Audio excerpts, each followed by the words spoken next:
Assalamualaikum warahmatullahi wabarakatuh. Halo semuanya, perkenalkan nama saya Maria Stefani Bernadetta Rehin dari kelas 11 Akuntansi Keuangan Lembaga 2. Di video ini saya akan membagikan cerita terkait pengalaman saya mengikuti LKS Akuntansi pada tanggal 8 Februari tahun 2023.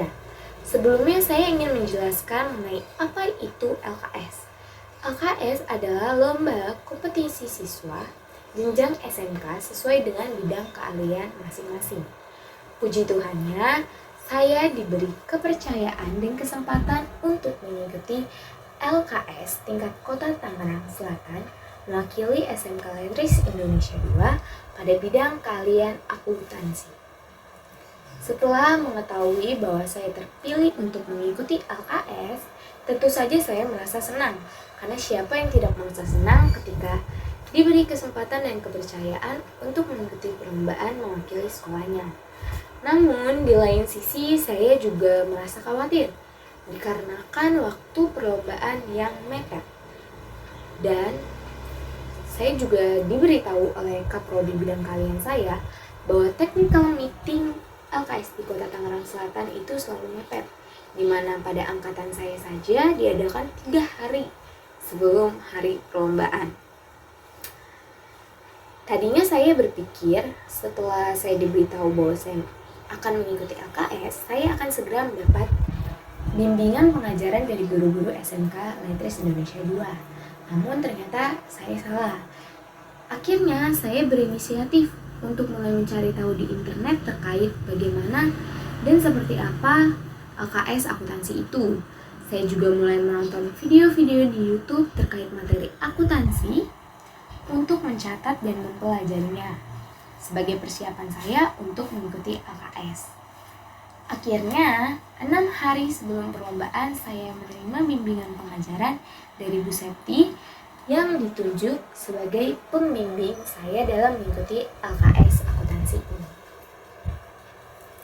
Sejak hari itu, saya menghabiskan waktu saya lebih banyak untuk mempelajari akuntansi. Ibaratnya seperti hari-hari saya selalu tentang akuntansi. Bangun subuh dan tidur subuh. Subuh ketemu subuh, saya bertemunya dengan akuntansi.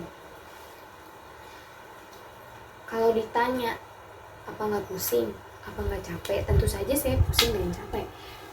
Cuma ketika saya memutuskan untuk beristirahat sebentar saja, saya sudah mulai overthinking dan malah jadi takut bahwa kedepannya apakah saya bisa mengikuti LKS atau tidak.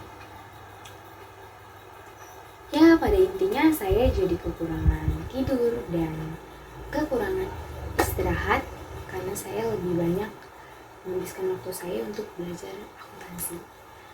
Bahkan waktu pembelajaran di sekolah pun saya menghabiskan waktu bersama Bu Septi di ruang guru untuk menerima bimbingan pengajaran dari beliau.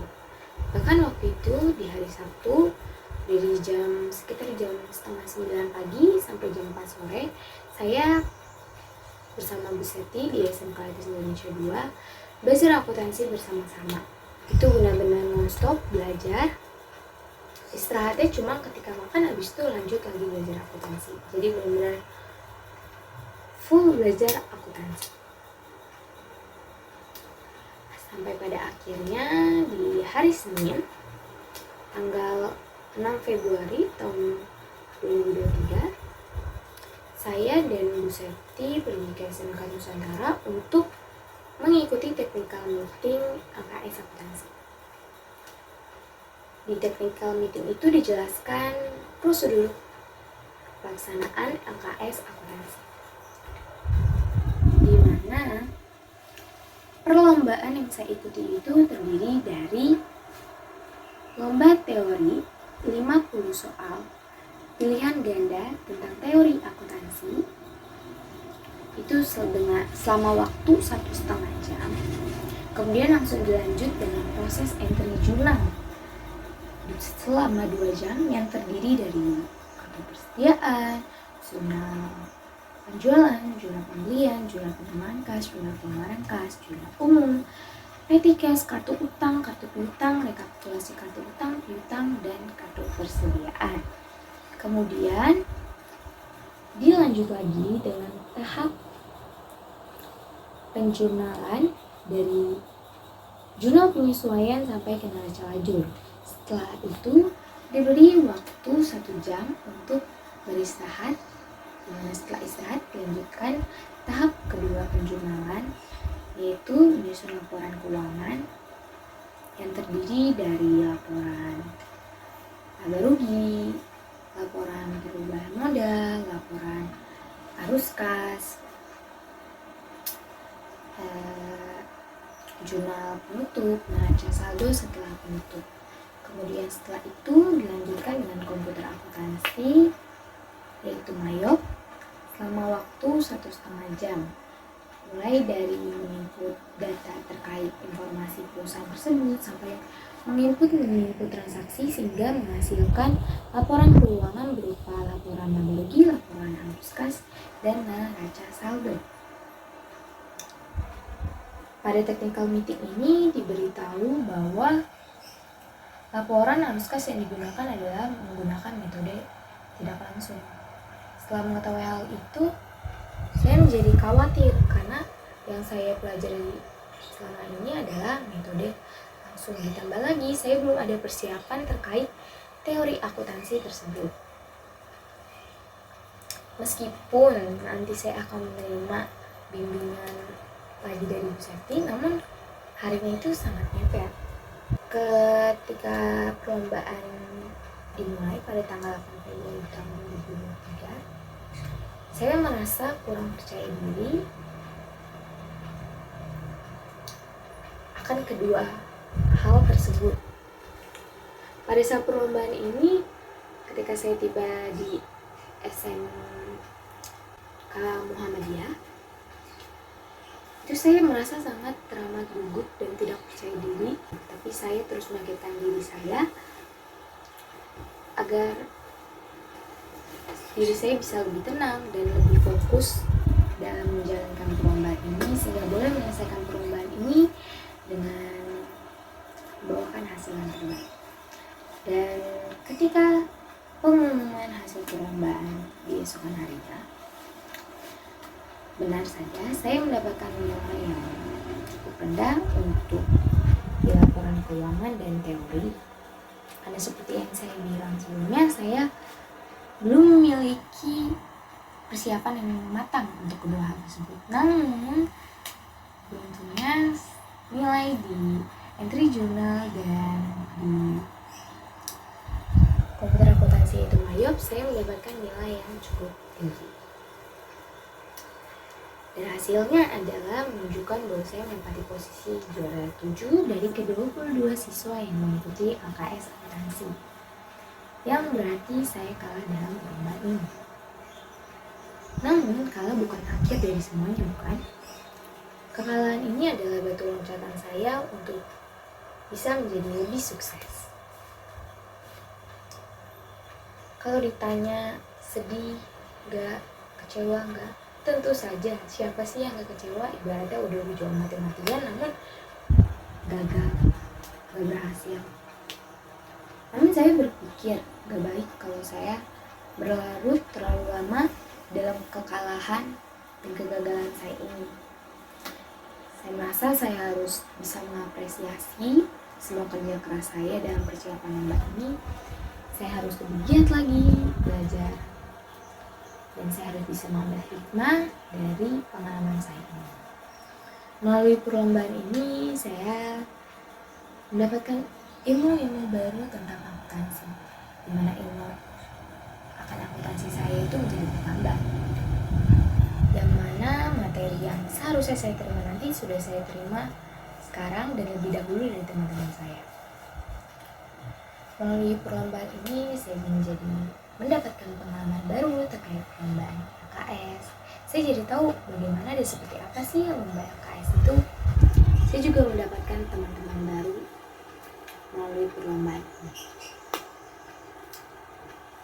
Perjalanan hidup kita ini tidak selalu terus atau berada di atas terus.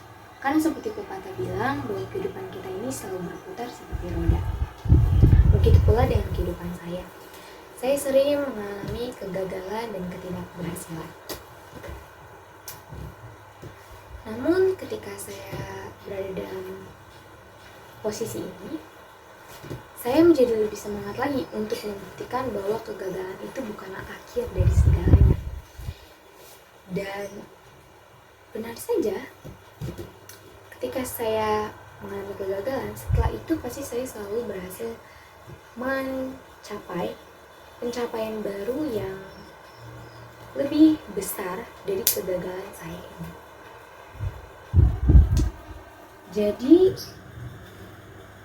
melalui pengalaman saya ini, saya ingin mengajak semuanya, ketika kita sedang mengalami kegagalan, jangan pernah menyerah dan teruslah berusaha. Kegagalan itu bukanlah akhir dari semuanya. Kegagalan itu harus kamu jadikan sebagai batu loncatan kamu menuju jalan lain kepada kesuksesan. Selain terus berusaha, tak lupa juga untuk kita berdoa, berserah dan percaya kepada Tuhan bahwa Tuhan selalu punya hadiah indah di balik kegagalan kita tersebut. Namun kalau sudah berdoa, belajar, dan berusaha, namun keberhasilan itu tak kunjung tiba, bagaimana?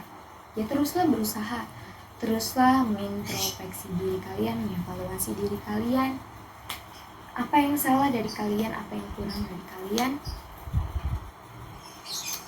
Karena sebenarnya gak ada kesuksesan atau keberhasilan yang instan begitu saja.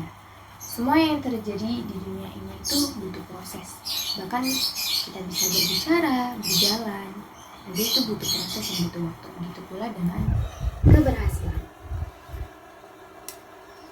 Jadi kuncinya adalah sabar. Gak ada yang tahu kapan kesuksesan atau keberhasilan itu akan tercapai.